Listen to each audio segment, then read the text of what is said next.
Election special जो सबूत सैयद साहब के साथ हम प्रोग्राम ये कर रहे हैं और इलेक्शन के इनकाद तक हम मुसलसल करते रहेंगे और मेरी जगह यहाँ तजियाकार बदलते रहेंगे, लेकिन आपके होस्ट और एंकर सबूत सैयद साहब आपके साथ मौजूद हो। लेकिन अब इस वक्त मलिक साहब होस्ट कर रहे हैं। अब मैं क्यों होस्ट कर रहा हूँ, इसलिए कि इनका ताल्लुक हज़ारे से है, गो कि ये काफ़ी अरसे से इस्लामाबाद शिफ्ट हो चुके हैं, लेकिन इस्लामाबाद का साथ भी हज़ारे की एक निस्बत है, तो वहाँ की सियासत में बहुत तब्दीलियाँ आ रही हैं। वो क्या तब्दीली हैं?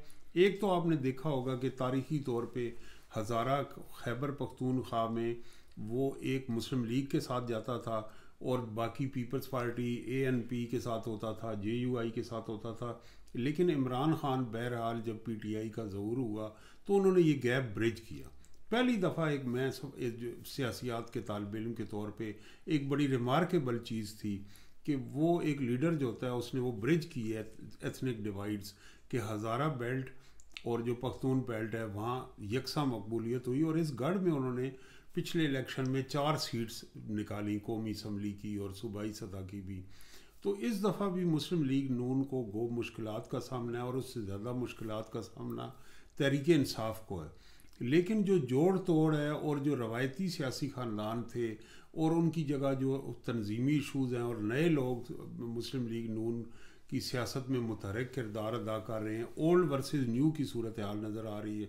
तो ओवरऑल अगर हम इसे देखें तो इसमें एबटाबाद है, हरीपुर है, मानसेरा है, तो इसके अंदर कोहिस्तान है, बडग्राम है। तो ये जो सबूत साहब मैंने ये बताया कि वहाँ ये दोनों जमातें सिर्फ तहरीक इंसाफ ही नहीं, मुस्लिम लीग नून के अंदर भी शिकस्त और रीख्त है, ओल्ड वर्सेस न्यू है। इस पर आपकी क्या राय है? और कल तो बड़ी अजीब हमने खबर सुनी कि सरदार मेहताब ने PTI के कैंडिडेट जो जदून है उनकी सपोर्ट कर, अली खान जदून की, इस पर आपका तबसरा चाहिए। और दूसरा, आज जो है इन्होंने सरदार मेहताब को मुस्लिम लीग नून से निकाल दी। क्या आप समझते नहीं कि एक इंतहाई इकदाम है? बहुत शुक्रिया मलिक साहब। एबटाबाद की सियासत और हज़ारा डिवीज़न की सियासत बड़ी अहम रही है और एक दौर ऐसा था जिसमें कहा जाता था कि मुस्लिम लीग का गढ़ जो है वो हज़ारा डिवीज़न है और ये बिल्कुल शुरू से था। क़याम पाकिस्तान के बाद भी ऐसा ही रहा। मुस्लिम लीग को हमेशा वहाँ से बड़ी गहरी सपोर्ट मिलती रही है और फिर मुस्लिम लीग नून का वाक़तन हमेशा गढ़ रहा। कोहिस्तान से लेकर हरीपुर तक जितनी भी सीटें थीं सारी हमेशा मुस्लिम लीग क्लीन स्वीप करती रही है। लेकिन 2018 के इंतखाबात में हमने देखा कि वो जो गढ़ था गढ़े में बदल गया और वहाँ तहरीक इंसाफ जो थी वो सारी की सारी वहाँ पर सीटें सारी उसने वहाँ से निकाल ली। अब सूरत हाल मलिक साहब ये है कि जिसकी तरफ आपने भी इशारा किया कि सरदार करते रहूँ कि वहाँ सारी नहीं निकाली, गो अली असगर खान जी अच्छे वोट लिए, लेकिन मुर्जा जावेद अब्बासी साहब वहाँ से एक सीट निकाल लाए थे। अच्छा, ये बड़ी इंपॉर्टेंट बात है कि इस वक्त हज़ारा डिवीज़न से आपको पता है कि नवाज शरीफ साहब भी इंतखाबात में हिस्सा ले रहे हैं। इसकी क्या वजह? इसकी वजह ये तो नहीं, गो पिछले इलेक्शन में भी हमने देखा कि वो जो उनके दामाद हैं कैप्टन सफदर वो उन्होंने कॉन्टेस्ट नहीं किया, लेकिन सजाद अवान उनके जो भाई हैं उनके भाई वो कामयाब हुए। तो इस दफ़ा क्या वजह है कि वो सलके से खड़े हो रहे हैं? शायद उन्हें भी अंदाज़ा है कि एक हैवी वेट की वहाँ इलेक्शन लड़ना असल में वो हज़ारा डिवीज़न में, क्योंकि नवाज शरीफ साहब इससे पहले भी 3 बार हज़ारा डिवीज़न से इलेक्शन लड़ चुके हैं। NA-18 जो उस वक्त NA-12 होता था तो अभी वो NA-18 बन गया। तो इस हलके से नवाज शरीफ साहब हमेशा इलेक्शन लड़ते थे और इलेक्शन जीत भी जाते थे और उनके मद्दे मुकाबल आप जानते होंगे बाबा हैदरज़मान खान जो फौत हो चुके हैं, सूबा हज़ारा बड़ा नाम थे, तो वो उनके ख़िलाफ़ इलेक्शन हमेशा लड़ा करते थे। लेकिन नवाज शरीफ साहब ने हमेशा हज़ारा डिवीज़न में मतलब इस दफ़ा आपने सुबह हज़ारा तहरीक की बात की तो हमारे दोस्त जो मतीउल्लाह जान हैं उनके वालिद भी तो वो बड़ा जी उनके वालिद साहब, क्योंकि फिर बातें बहुत सी निकलती जाएंगी तो मैं कह रहा हूँ मतीउल्लाह जान साहब को हम थोड़ा सा साइड पे करके उनकी पूरी मूवमेंट का मुझे अंदाज़ा है। लेकिन थोड़ी सी ये वाली बात कर लें कि नवाज शरीफ साहब वहाँ से इलेक्शन लड़ रहे हैं, यानी उन्होंने हमेशा लड़ा। लेकिन हमने ये देखा कि ये जो सरदार मेहताब साहब ने पार्टी छोड़ी है तो हमने हमेशा नवाज शरीफ साहब के शाना बशाना जिस शख्स को देखा वो सरदार मेहताब होते थे और मियाँ साहब ने अपना टफ तरीन शेड्यूल जो था उसमें हमेशा एबटाबाद के लिए वक्त ज़रूर रखते थे। यानी ऐसा भी हुआ कि एक बार वो अपने हलके में उन्होंने इंतखाबी मुहिम में शिरकत नहीं की, उनके हलके के लोग एबटाबाद में सरदार मेहताब के जलसे में आए थे। जनाब बाग एबटाबाद में जलसा हुआ था, उस जलसे से शेख रशीद अहमद ने भी खिताब किया, एजाजुल हक ने भी खिताब किया और नवाज शरीफ साहब ने आकर वहाँ से खिताब किया। और नवाज शरीफ साहब और सरदार मेहताब हमेशा इकट्ठे रहे, मुत्तहिद रहे। ये बहुत हैरान कुन बात है। और आपको यह मालूम है कि 19 अक्टूबर 1999 में जब इनकी हुकूमत का ख़ात्मा हुआ 12 अक्टूबर को, तो उस वक्त भी सरदार महताब को बहुत बुरे तरह तशद्दुद का निशाना बनाया गया। वो उस वक्त सुबह सरहद के वो गिरफ्तार भी हुए और शायद खाकान अब्बासी भी गिरफ्तार जी वो हुए, लेकिन वो जेल में रहे। ये एक सवाल मेरा एक ज़िमनी सवाल कि निकाला कि निकले क्यों? शमून अब्बासी जो उनके बेटे हैं वो हमें चंद साल कबल, एक साल भी अभी नहीं हुआ शायद, वो बल्दियाती इंतखाबात में वहाँ उन्हें टिकट मिला और नून लीग की राय ये है कि वो परफॉर्म नहीं कर सके। अच्छा नहीं, वो सुबह वो खैबर पख्तूनख्वा असम्बली के रुकन भी रहे, सूबाई असम्बली के रुकन भी रहे। लेकिन इशू ये है कि वहाँ पे सरदार महताब साहब के मुस्लिम लीग नून के साथ कुछ इख्तलाफात पैदा हुए और उसी वजह से पैदा हुए लोकल लेवल पर, और ये थोड़ी सी दूरियां बढ़ गई। उसकी वजह एक बड़ी अमीर मुकाम साहब भी हैं। अमीर मुकाम साहब सूबाई तंजीम का यानी मामला, जो सूबाई तंजीम का मामला भी था। और सरदार महताब भी समझते हैं कि खैबर पख्तूनख्वा पूरा उनके पास था, और उन्हें यह भी लगा कि वजारत आला भी उनसे जा रही है और बाकी किसी और जगह तो उनका ज़्यादा तंजीमी ओहदे भी। तंजीमी तो यहाँ हम एक नाम जो है वो भूल रहे हैं। देखें, पीर साबिर शाह बड़ा नाम है साथ हरीपुर में, और वजीर आला भी रहे, वो भी हमें नाराज दिखाई देते। बिल्कुल हाँ, ये पूरा पट्टी के अंदर बहुत से लोग हैं जो नाराज हैं।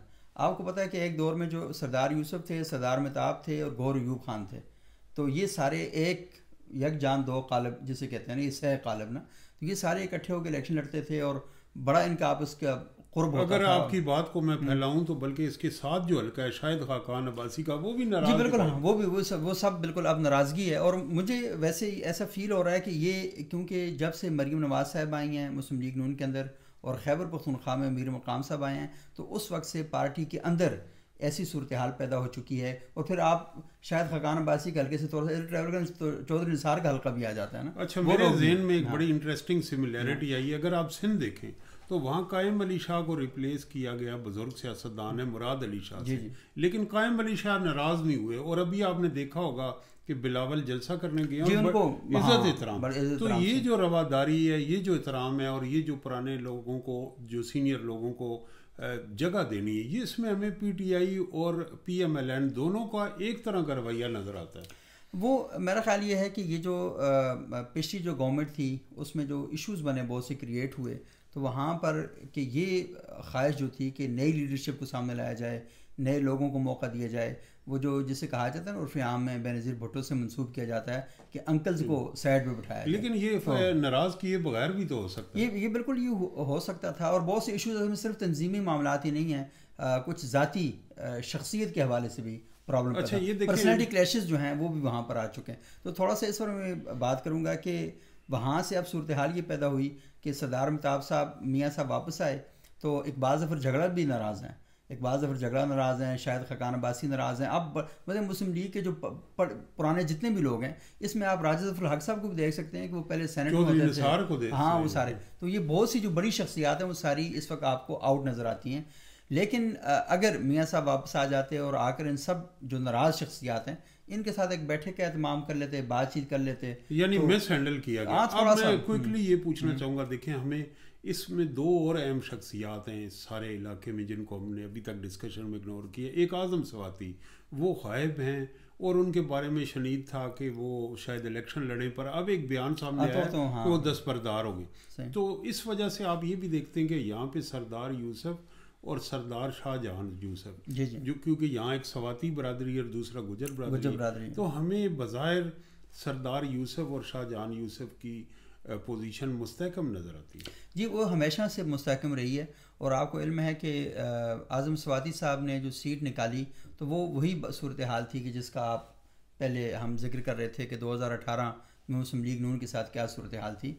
वरना वहाँ जो रवायती जो हरीफ थे ना, वो आप देख लें कि सैयद ग़ुलाम नबी शाह साहब थे जो जमीयत उलमा इस्लाम के टिकट पर इलेक्शन लड़ते थे, सरदार यूसुफ साहब मुस्लिम लीग नून के टिकट पर, अच्छा वो सूबाई सीटों पर थे, मरकजी सीट पर वो कभी नहीं लड़े। तो इस बार वो लड़ रहे हैं। एक जो हमने मिस किया कि जेयूआई यहाँ से जेयूआई सीट निकालने में कामयाब होगी, मुझे थोड़ा सा मुश्किल नजर आता है। अगर वोट बैंक तो है, लेकिन आप ये समझते हैं कि जो इस वक्त ये भी थोड़े से दिनों बाद शायद हमें ये लगता है कि शायद वो किसी के हक में मौलाना फजल रहमान साहब उनको बिठा भी दें। ये ऐन मुमकिन है कि वहाँ जो सूरत हाल है इस तरीके से हो सकती है। लेकिन सबसे इम्पॉर्टेंट बात और सबसे बड़ी बात यह है कि हज़ारा डिवीज़न में सरदार महताब और क्या कहते हैं अमानुल्लाह खान जदून, ये गुज़श्ता 40-45 साल से एक दूसरे के शदीद तरीन हरीफ रहे हैं। रवादारी अपनी जगह पर, लेकिन ये ना कि बहुत सख्त मुखालिफ रहे हैं, दो मुख्तलिफ धड़े रहे हैं। हाँ, इंतहाई मुखालफत इन दोनों की ना वहाँ पर रही है। लेकिन इस वक्त ये सूरत हाल पैदा हो चुकी है कि मोहब्बत खान साहब जो हैं वो पहले मुस्लिम लीग नून में आए, फिर वो तहरीक इंसाफ में चले गए, फिर वो JUI के अंदर चले गए, फिर किसी और पार्टी में, फिर खामोशी से बैठ गए, अब वो दोबारा मुस्लिम लीग में शामिल हो चुके हैं क्योंकि सरदार महताब साहब की जगह वहाँ पर खाली हो चुकी है। तो जब ये सूरत हाल हुई है तो ये बहुत ही हैरान कुन बात थी, और ये पूरे पाकिस्तान में तो खैर महसूस की गई, लेकिन हज़ारा डिवीज़न की सतह पर वो कहते हैं ना कि ख़बर सुनने के साथ ही आंखें खुली की खुली रह जाना कि सरदार महताब साहब सपोर्ट का ऐलान कर रहे हैं अली खान जदून की, जो अमान खान जदून के बेटे हैं, और अमान खान जदून पेट्रोलियम मिनिस्टर रहे 2000 मुशर्रफ साहब के दौर में, और ये बहुत बड़ी ख़बर थी। तो इससे अंदाज़ा लगाया जा सकता है कि नवाज शरीफ साहब की मुखालफत में सरदार महताब साहब इतने आगे बढ़ गए कि अपने सबसे बड़े सियासी मुखालिफ को सपोर्ट करना शुरू कर दिया। बहुत शुक्रिया सबूक साहब। मैं समझता हूँ कि आपके पास इतनी डिटेल्स हैं, और यकीनन और जो डिवीज़न है उनके बारे में भी, तो हम जैसे जैसे इंतखाबात का वक्त करीब आएगा हज़ारा डिवीज़न पे एक प्रोग्राम और करेंगे। बिल्कुल ज़रूर करेंगे। और उसमें एक और इम्पॉर्टेंट बात भी है कि हमें थोड़ा सा ये भी देखना है कि हज़ारा डिवीज़न से 7 कौमी असम्बली की जो सीटें हैं, तो वहाँ से कौन कौन से जो कैंडिडेट हैं वो तकड़े हैं। और सबसे इम्पॉर्टेंट बात यह है कि जो नवाज शरीफ साहब हैं वो जो इलेक्शन लड़ रहे हैं वो हमारे दोस्त हैं आज़म खान साहब, BBC में जो होते हैं, उनके हल्के से इलेक्शन लड़ रहे हैं। और वहाँ पर आज़म खान साहब तो वहाँ एक क्रिकेट स्टेडियम भी बना रहे हैं, शायद नवाज शरीफ साहब का जलसा भी वहाँ पर हो, इंतखाबी जलसा। लेकिन सूरत हाल असल में ये है कि अगर नवाज शरीफ साहब वहाँ से इलेक्शन जीत जाते हैं तो आपको पता है वो रियासत अम्ब है, वो रियासत अम्ब के यहाँ उनको वोट मिले या ना मिले वो वहाँ से वज़ीर-ए-आज़म कम से कम मुंतखब हो जाएंगे। तो नवाज शरीफ साहब अगर वज़ीर-ए-आज़म बनते हैं पाकिस्तान के तो 2 रियासतों के वज़ीर-ए-आज़म होंगे, एक रियासत अम्ब के और एक रियासत पाकिस्तान। कहीं यही वजह तो नहीं कि इन्होंने कबल अज़ वक्त मिठाई के डब्बे खोल के खाने शुरू कर ये बिल्कुल हो सकता है।